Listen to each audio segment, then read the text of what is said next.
عليكم ورحمة الله وبركاته. عاملين يا حبايبي؟ اتمنى تكونوا بخير. ان شاء الله في الفيديو ده هنحل مع بعضينا اول جزء في مراجعة الكهربية. زي ما انت عارف ان احنا المنهج بتاعنا احنا دلوقتي في الحديثة، ولكن كل حصة حديثة بنحل او بنراجع على جزء من الكهربية علشان ما ننساش. ده الجزء الاول.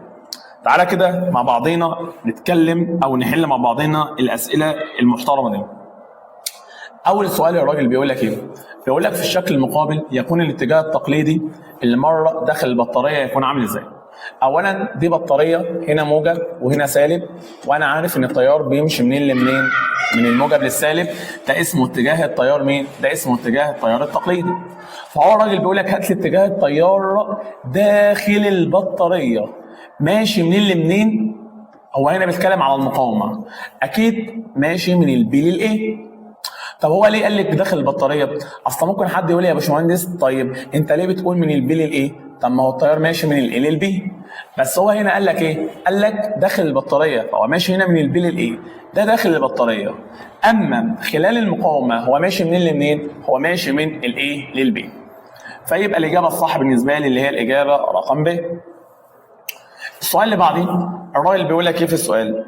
الراجل بيقول لك لو انا برضو معايا ادي بطاريه، طبعا انا عارف برضو ان التيار بيمشي منين لمنين؟ بيمشي من الموجب للسالب. الراجل بيقول لك ايه؟ هات لي الاتجاه الفعلي. الاتجاه الفعلي هو بالنسبه لي ماشي منين لمنين؟ طبعا احنا عارفين مع بعضينا ان الاتجاه الفعلي عكس اتجاه حركه التيار الاصطلاحي. طب انت ايه اللي هنا ماشي من ايه لبي؟ ده ماشي من الايه للبي، ده بالنسبه لي ده اسمه الاتجاه التقليدي. لكن الاتجاه الفعلي هيكون ماشي العكس، هيكون ماشي من البي لمين؟ من البي للايه.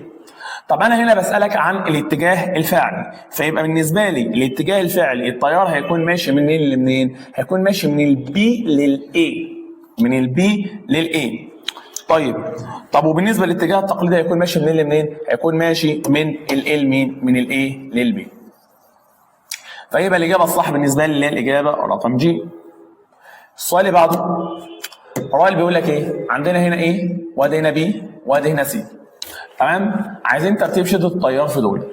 احنا عارفين مع بعضينا ان التيار ثابت الشده في التوصيل التوالي، في التوصيل التوالي.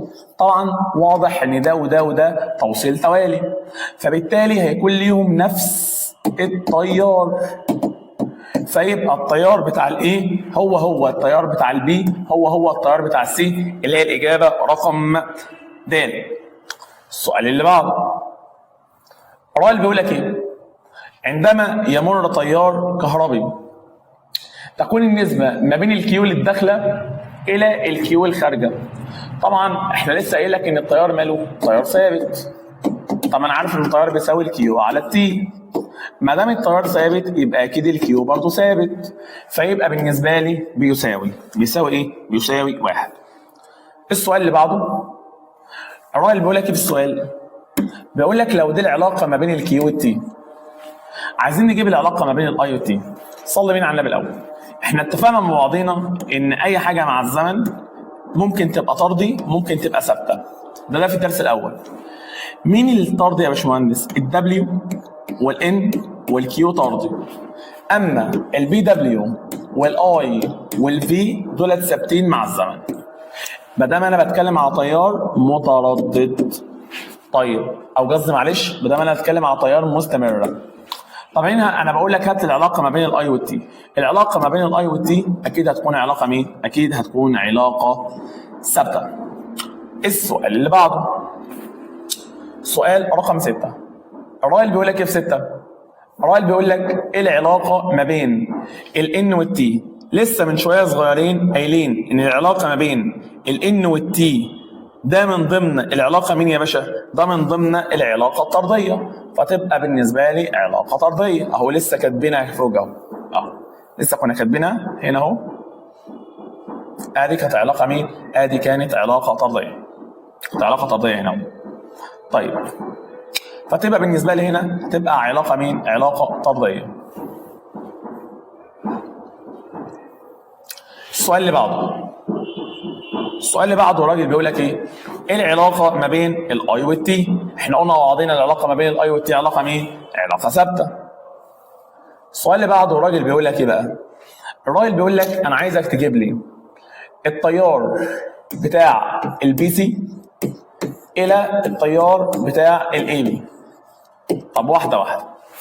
دلوقتي التيار بتاع البي سي بيميل هنا بزاويه كام؟ 30. اما الاي بي ده 30 يبقى اكيد دي بالنسبه لي ب 60. ليه؟ لان انا عارف ان مجموع الزوايا بتساوي كام؟ بتاعت الجزء المتعامد ب 90. طيب وانا عارف ان كيو وتي الميل بتاعهم هيساوي التيار، فانا عايز اجيب البي سي على الاي بي والميل بيساوي تاني الزوايا، يبقى انت هتقول تان 30 على تان 60. تان 30 على تان 60 هيطلع معايا بيساوي 1 على 3. السؤال اللي بعده الراجل بيقول لك ايه بقى في السؤال يا باشا؟ الراجل بيقول لك ده كيو وده تي، تمام؟ الراجل عايز يعرف النسبه ما بين اي اي الى اي بي. اي اي الى اي بي بتساوي تان الزاويه، طبعا احنا عارفين ان الميل بيساوي ايه؟ تان الزاويه. طب حلو، يلا الاي بيميل بزاويه سيتا والبي بيميل بزاويه 50 زائد سيتا. طيب انا هتعامل معاها ازاي دي؟ صلي بينا على النبي الاول. هي مش مجموع الزوايا دي كلها 90؟ يعني المفروض اقول 90 بتساوي سيتا زائد سيتا، يعني 2 سيتا زائد 50. يعني ال 40 بتساوي 2 سيتا. يبقى السيتا الواحده بكام؟ يبقى السيتا الواحده ب 20. يبقى انا كده بالنسبه لي السيتا دي ب 20. يبقى انا هنا قلت انا 20. طب ودي بالنسبه لي بكام؟ ب 70. ليه 70؟ علشان 20 و50 يبقوا كام؟ 70. تاني 20 على تاني 20 على تاني 70 هيطلع معايا علامه 1 3. السؤال اللي بعده الراجل بيقول لك ايه في السؤال؟ الراجل بيقول لك لو دي العلاقه ما بين الكيو والتي، تمام؟ الراجل عايز يعرف ايه بقى؟ عايز يعرف الاي هيساوي كام. طيب انا معايا كيو تي وعايز اجيب الاي، يبقى الاي هيساوي الميل، اللي هو هيساوي مين؟ اللي هو هيساوي الكيو على التي. طيب الكيو يا باشا ب 4 من 100، التي يا معالي الباشا ب 8. 4 من 100 على 8 هيطلع معايا بيساوي بص 5 0 0 علامه. 5 0 0 علامه دي او علامه 0 0 5 دي هي 5 في 10 اس سالب 3. مش انا كل ما بحرك العلامات ادي سالب 1 سالب 2 سالب 3، فيبقى 5 في 10 اس سالب 3. السؤال اللي بعده الراجل بيقول لك ايه؟ الراجل بيقول لك لو ده التيار، تمام؟ وده الزمن. الراجل عايز يعرف الكيو وعايز يعرف الان. تعال الاول نبدا مع بعضينا بالكيو. احنا عارفين الكيو بتساوي مين في مين؟ الكيو بتساوي اي في تي. الاي 5 في 10 اس سالب 3، التي ب 10، فيطلع معايا بيساوي 5 من 100. طيب فالا دي لا الا دي. طب الان بقى، طب ما انا عارف ان الكيو اللي هي 5 من 100 تساوي الان في الاي، الاي اللي هي 1 علامه 6 في 10 اس سالب 19. يبقى الان هتساوي 5 من 100 على الرقم ده. هيطلع معايا لما اجي احسبه بالقلم هيطلع معايا الاجابه الصح اللي هي الاجابه رقم ب. السؤال اللي بعده سؤال رقم 12. هنا الراجل عايز يعرف مين؟ عايز يعرف الكيو، تمام؟ واعطي لك اي وتي. طيب بص، لو انا اعطيتك اي وتي وطلبت الكيو بنجيبها عن طريق المساحه تحت المنحنى. طريق المساحه مين؟ عن طريق المساحه تحت المنحنى. يعني بص معايا، ده بالنسبه لي مثلا ده مثلث ومستطيل. نجيب مساحه المثلث نص القاعده اللي هي نص في 4 في الارتفاع بكام؟ 6. نص في 4 في 6 هيطلع معايا بيساوي كام؟ هيطلع معايا بيساوي 12. نجيب مساحة المستطيل. مساحة المستطيل بتساوي مين؟ مساحة المستطيل بتساوي الطول في العرض. طيب ده 4 وده 12 تبقى دي كام؟ دي 8 وده 6.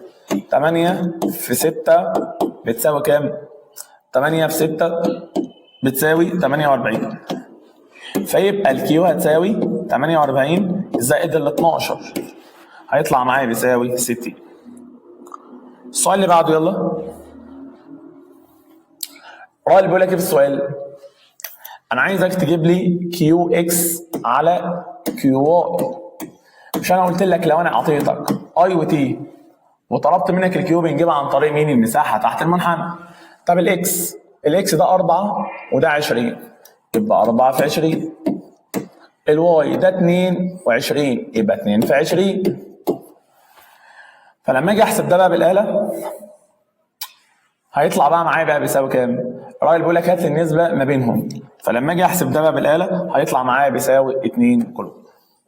ولكن انا عندي بس مشكله هنا مع وضع السؤال. المفروض ما كنتش حطيت وحده. ليه ما حطيتش وحده؟ لان دي نسبه، فالمفروض انت ما كنتش حطيت وحده. مش مشكله، كلنا بنغلط.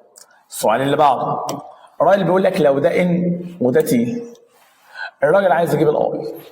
ممكن اجيبها بطريقه سهله جدا يا باشا. الاي بتساوي ان في اي على تي. ممكن اخد هنا الان ب 2.5 في 10 اس سالب 19. يبقى الزمن بكام؟ يبقى الزمن ب 2.5. تاني ركز معايا تاني معلش. دي 10 اس 19. الاي بتساوي الان، دي الان في الاي 1 علامه 6 في 10 وسالب 19 على التي اللي هي كام؟ 2.5. خلي بالك عشان في ناس كتيره اختارت 3، لا هي هنا واصله لحد 2.5 بس. يبقى ده الان في الاي على التي. احسب ده بقى بالاله هيطلع معايا 1 علامه 6 امبير. السؤال اللي بعده، الراجل بيقول لك ايه في السؤال؟ الراجل بيقول لك لو ده نص القطر وده السرعه، الراجل عايز يجيب الاي. اخدنا قانون كان بيقول ان الاي بتساوي ان اي في على 2 باي ار. طيب الان بكام؟ الان بالنسبه لي بواحد عشان قال لك ايه؟ هيدروجين. في الاي 1 علامه 6 في 10 والسالب 19 في الفي اللي هي 22 في 10 اس 5 على 2 باي ار. الراجل قال لك نص القطر بكام؟ 5 علامه 3 في 10 اس سالب 11. احسب بقى ده بالاله هيطلع معايا الاجابه رقم جي. السؤال اللي بعده، هو اللي بيقول لك ايه في السؤال؟ سؤال رقم 16. الراجل بيقول لك يتحرك الكترون بمعدل 6 علامه 6 في 10 و16 دوره في الثانيه. تمام؟ الراجل عايز يجيب مين؟ عايز يجيب شده التيار. بص يا حبيبي، القانون او الاجابه الصح عباره عن ايه؟ ان الاي بتساوي ان في اي في ان على تي. ده الاجابه الصح. حيث الان دي اسمها عدد الدورات، اما الان دي اسمها عدد الالكترونات.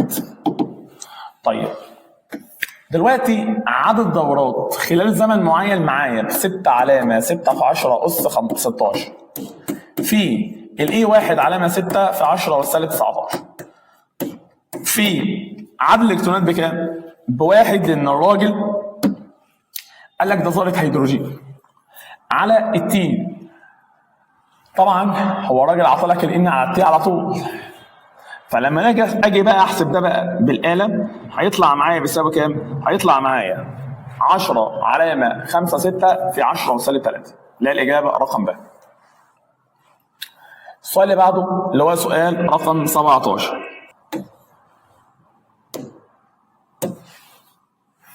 بص معايا، الراجل عايز يجيب ان اكس على ان واي.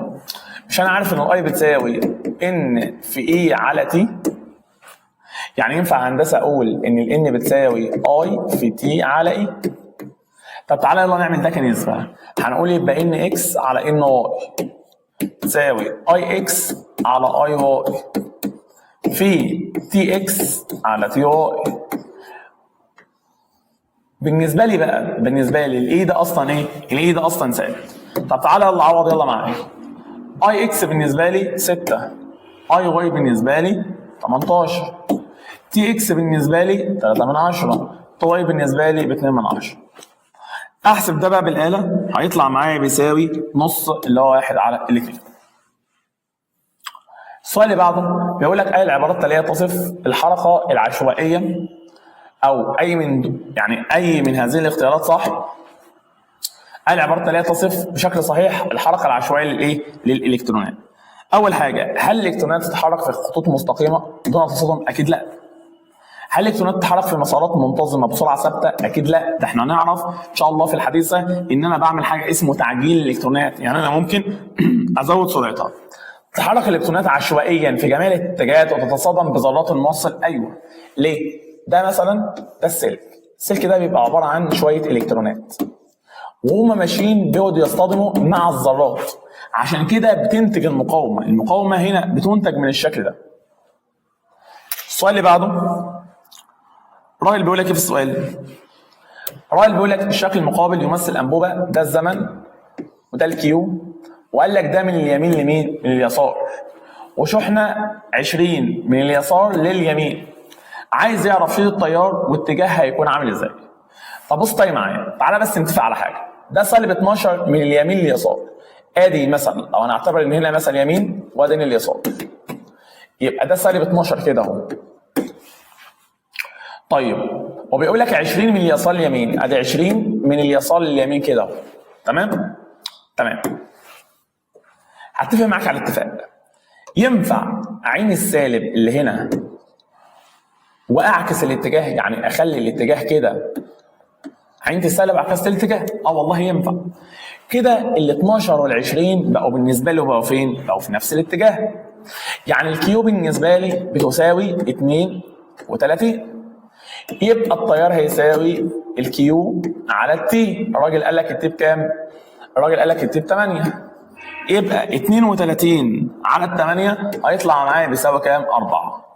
وطبعا الاتجاه الراجل ده ماشي منين؟ ماشي من اليسار لليمين، يبقى بالنسبه لي 4 والراجل ده بيتحرك من اليسار لليمين. السؤال اللي بعده اللي هو سؤال رقم 20. الراجل بيقول لك ايه بقى في 20؟ الراجل بيقول لك في انبوبه هنا اكس اهو، وادي هنا انبوبه مين؟ واي. وقال لك ان هنا، انا بس نمسح الكلام ده كله.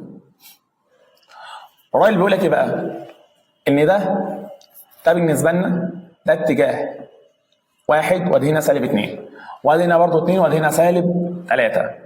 الراجل عايز يعرف ايه؟ اي اكس الاي واي هتساوي كام؟ صلي بينا على النبي الاول. بص ده واحد كده وده سالب 2 ماشي كده، طب ما انا ممكن اخليها 2 بس ماشيه كده، يعني دي بالنسبه لي 3.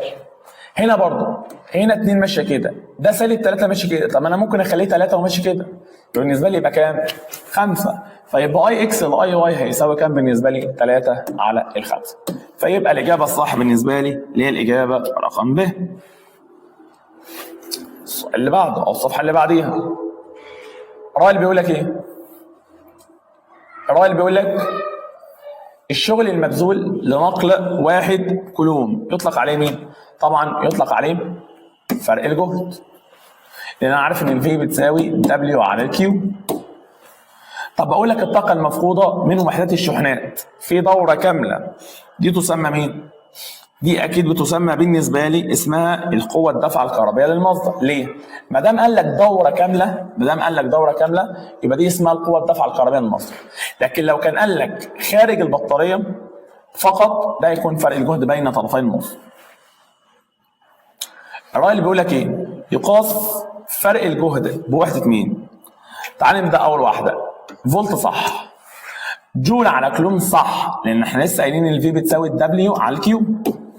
طب ايه بقى جول على امبير في ثانيه؟ احنا قبل ما نكمل هي جميع ما سبق، ما دام في 2 صح يبقى جميع ما سبق. ايه بقى جول على امبير في ثانيه؟ صلي بينا على النبي الاول يا باشا. دي جول اهو، الامبير اصلا في ثانيه ده اللي هو الكيو، فيبقى دبليو على الكيو اللي هو مين؟ اللي هو برضه فرق الجهد. السؤال اللي بعده، الراجل بيقول لك ايه؟ الراجل بيقول لك اذا كان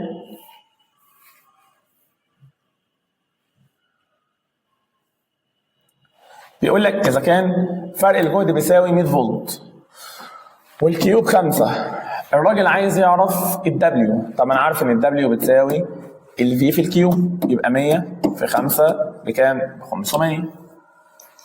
السؤال اللي بعده الراجل بيقول لك عند زياده فرق الجهد للضعف او عند زياده فرق الجهد مين اللي هيزداد؟ هل المقاومه هتقل؟ لا، المقاومه المفروض هتزيد. هل شيل التيار هتقل؟ لا، هتزيد. هل الدبليو هيقل؟ لا، هيزيد، لان المفروض ان الدبليو على الكيو بتساوي الفي فترضي. هل معدل كميه الشحنه الكهربائيه هتزداد؟ ايوه. مين معدل كميه الشحنه الكهربائيه دي؟ اللي هي الاي، قصده على الاي. ابص، اول ما اقول لك كلمه معدل دي يبقى اقسم الحاجه اللي هي الكميه دي على الزمن، اقسم اي حاجه على الزمن اول ما اقول لك كلمه معدل. السؤال اللي بعده الراجل بيقول لك ايه بقى في السؤال يا باشا؟ الراجل بيقول لك لو دي العلاقه ما بين الدبليو والفي، تمام؟ الراجل عايز يعرف، وده الزمن، عايز يعرف الاي. طيب انا معايا دبليو ومعايا في، ما اقدرش اجيب منهم الكيو. بص، هو الدبليو على الكيو بتساوي الفي، يعني ممكن اقول ان الكيو بتساوي دبليو على الفي اللي هو الميل. يعني الميل هنا اللي هو الكيو اللي هو هيساوي تان الزاويه اللي هو تان 58، ده الكيو.